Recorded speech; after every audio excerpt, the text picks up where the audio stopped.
Առաջին հարցը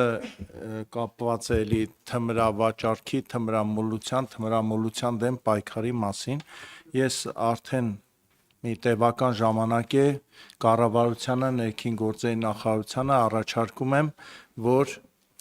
թմրամոլության դեմ պայքարի շրջանակներում գնանք կանխարգելման ճանապարհով եւ 15-ից 18 տարեկաններին ենթարկենք պարտադիր թունաբանական փորձաքննության եւ մինչեւ հիմա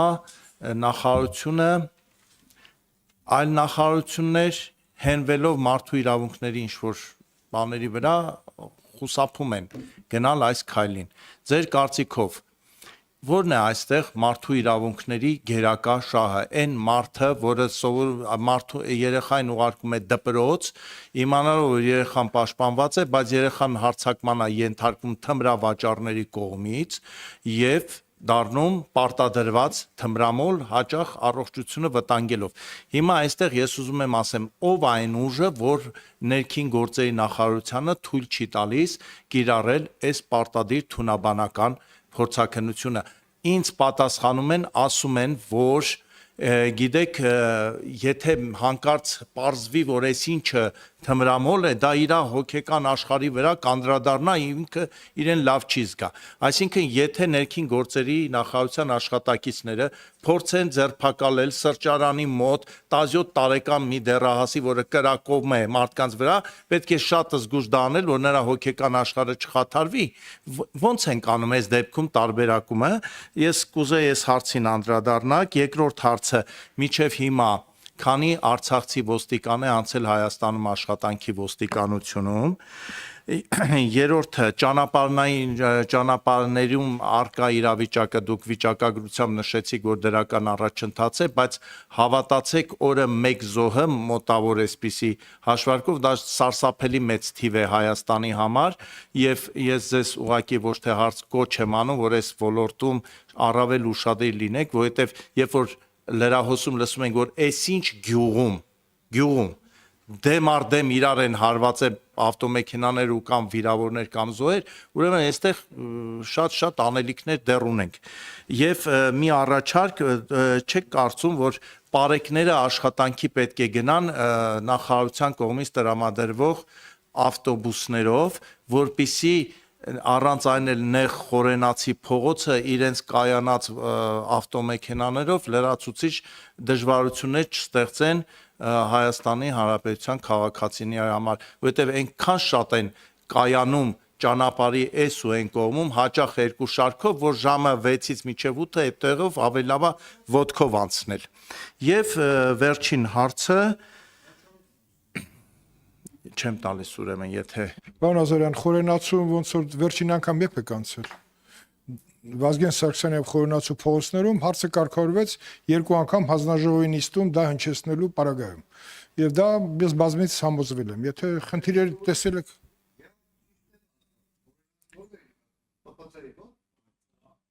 դե կներեք, տիկին նախարար, հիմա պարեկները արդեն իրենց կայանատեղիում մեծ տարածքներ ունեն, այնպես որ կարելի է լուծել։ Տիկին նախարար, խնդրեմ։ Շնորհակալություն, պարոն Ազարյան, հարցադրումների համար։ Ես նախ նշեմ, որ Հայաստանի Հանրապետությունում չկան այնպիսի ուժեր, որ ներքին գործերի նախարարությանը կարող են թողնել կամ չթողնել որևէ գործողություն իրականացնել։ Ամեն հարց, որը որ պիտի ենթակա լինի քննարկման եւ որոշարկման, բնականաբար որոշումների կայացման շրջանակներում կան ձևաչափեր, կան հարցադրումներ, կան մտահոգություններ, որոնք որ պիտի հաշվի առնենք։ Այս թեմայով մենք նաև միասին հասցրել ենք որոշակի խոսակցություն ունենալ։ Ես նախ փաստեմ, որ վաղը կառավարության նիստով արդեն օրակարգային հարց է թմրամիջոցների ԱՊՆ-ի շրջանառության դեմ պայքարի նոր ռազմավարության նախագիծը եւ լիահույս եմ, որ կառավարությունը վաղը կհաստատի եւ մենք կմտնենք արդեն ռազմավարական ծրագրի իմպլեմենտացման փուլ։ Այնտեղ հատուկ ուշադրություն կա անչափահասների կողմից եւ անչափահասների ներգրավմամբ կատարված թմրամիջոցների ԱՊՆ-ի շրջանառության դեմ պայքարի դեպքերին եւս եւ ասեմ, որ անչափահասների թեստավորման մասով, որ դուք նշեցիք, հստակ կա ձևակերպված, որ պիտի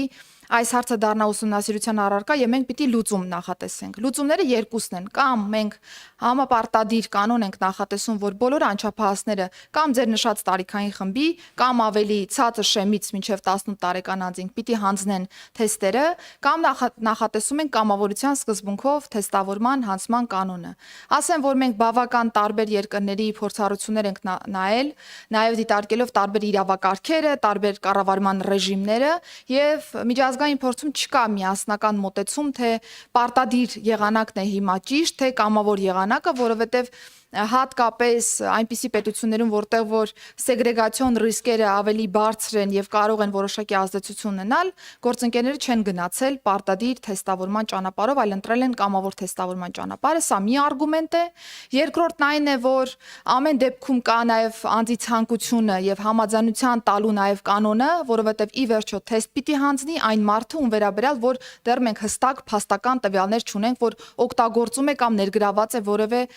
թմրամիջոցի հետ կապված process-ում։ Սա է պատճառը, պարոն Նազարյան, որ մենք դեռևս թեման քննարկում ենք եւ վստահ եմ, որ կառավարության կողմից վաղը ծրագիրը հաստատելու պայմաններում հարցը բերելու ենք նաեւ ազգային ժողովի տիրույթ, որովհետեւ ինչ եղանակով էլ որ հարցը կարգավորվի, դա պիտի կարգավորվի օրենքով, որովհետեւ այլ որևէ ակտով, որևէ ձևով մեր քաղաքացիների վրա նման պարտականություն դնել չենք կարող եւ որ տարբերակը, որ փոխընդունելի համարեցինք միասին, այդ տարբերակով էլ կշարժվենք առաջ։ Ճանապարհատրանսպորտային պատահարների մասով իրականում, երբ որ ես թվերը նշում եմ, անընդհատ նաեւ դրա կողքին կա միտքը եւ նաեւ տարբեր հարթակներում բարձրաձայնումը, որ իրականում ճանապարհատրանսպորտային պատահարների թիվը դեռևս շարունակում է մտահոգիչ մնալ։ Ճիշտ է, մի կողմից մենք արդյունավետ, այսպես ասեմ, ռեսուրսի ճիշտ ուղղորդում անելով հասնում ենք նվազմանը, ընդ որում շատ դեպքերում ես կարող եմ նույնիսկ չխորշել այս մտքից, բայց անհաղթահարելի ինչ որ մի կետի ենք հասել, որը որ կարող էինք այլ հավասար պայմաններում մտածել, որ հնարավոր չէ նմանատիպ վիճակագրական տվյալներ ունենալ, որովհետև անընդհատ ունենալ տրանսպորտային միջոցների աճ, անընդհատ ունենալ երթևեկության հետ կապված տարբեր հարցեր, ունենալ արդեն 1 միլիոնի հասնող տրանսպորտային պարկ Հայաստանի Հանրապետությունում եւ նաեւ ունենալ այնպիսի պարկ, որտեղ որ մի շարք մեքենաներ չեն համապատասխանում տեխնիկական պահանջներին, բայց ունենալ ճանապարհատրանսպորտային պատահարների թվի էական նվազում, զոհերի էական թվի նվազում, վիրավորների էական թվի նվազում, սա պիտի ընդունենք, որ կատարված աշխատանքի արդյունք է։ Մյուս կողմից ես համաձայն եմ, որ եթե մենք միջին վիճակագրական տվյալներով օրական մի զոհի կամ նույնիսկ մի վիրավորի մասին ենք խոսում, սա մտահոգիչ տվյալ է Հայաստանի Հանրապետության համար։ Հետևաբար երկու ուղղությամբ ունենք աշխատանքը անելու, մի կողմից պիտի նաև մեր քաղաքացիների վարքագծի փոփոխությունը խթանվի, մյուս կողմից խիստ վարչարարություն որպես այդպեսին պիտի իրականացնենք, որովհետև մենք դեռ վարքագծային էական փոփոխություններ քաղաքացիների շրջանում ցավոք չենք տեսնում։ Իհարկե իդեալական ճանապարհը կլիներ այն, որ բարեկային ծառայությունը անգործության մատնվեր այս տեսանկյունից, որովհետև չլինեին նմանատիպ խախտումներ, բայց ցավոք սրտի մենք արձանագրում ենք, որ ունենք թե անվտանգային կանոններին վերաբերող խախտումներ եւ թե առհասարակ ճանապարհային երթևեկության տարբեր կանոններին վերաբերող խախտումներ։ Բարեկային տրանսպորտային միջոցների մասով, ավելի ճիշտ բարեկների կողմից իրենց տրանսպորտային միջոցով աշխատանքի գալու մասով, ասեմ, որ ապրիլի 16-ից արդեն շահագործման ենք հանձնել նոր համալիրը բարեկային ծառայության եւ այդ խնդիրը հնարավորինս լուծել ենք, որովհետեւ կա թե բարեկային տրանսպորտային միջոցների համար նախատեսված առանձին պարկի հատված եւ թե նաեւ հենց բուն աշխատակիցների կողմից իրենց տրանսպորտային միջոցները կայանելու համար նախատեսված հատված, բայց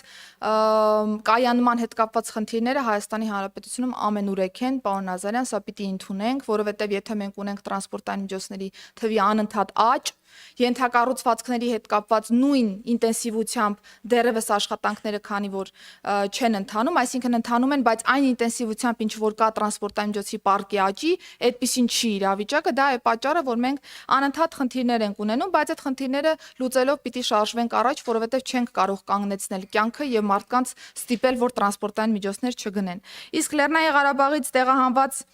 մեր հայրենակիցների մասով ոստիկանության համակարգ մուտք գործելու տեսանկյունից ես ասեմ, որ այս պահի դրությամբ ընդհանուր 78 անձ ունենք, որոնք արդեն իսկ ներքին գործերի նախարարության համակարգ անցել են աշխատանքի, որից 15-ը եղել են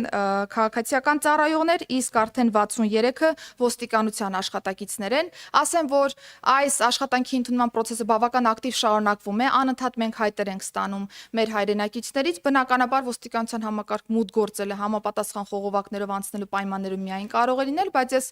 ուզում եմ փաստել, որ մենք այս առումով բավական լավ իրավիճակ ունենք, որովհետեւ մի շարք որակյալ կադրեր ունենք, որոնք դիմում են եւ համապատասխան ստուգողական փուլեր անցնելու պայմաններում անցնում են աշխատանքի արդեն ներքին գործերի նախարարության համակարգում։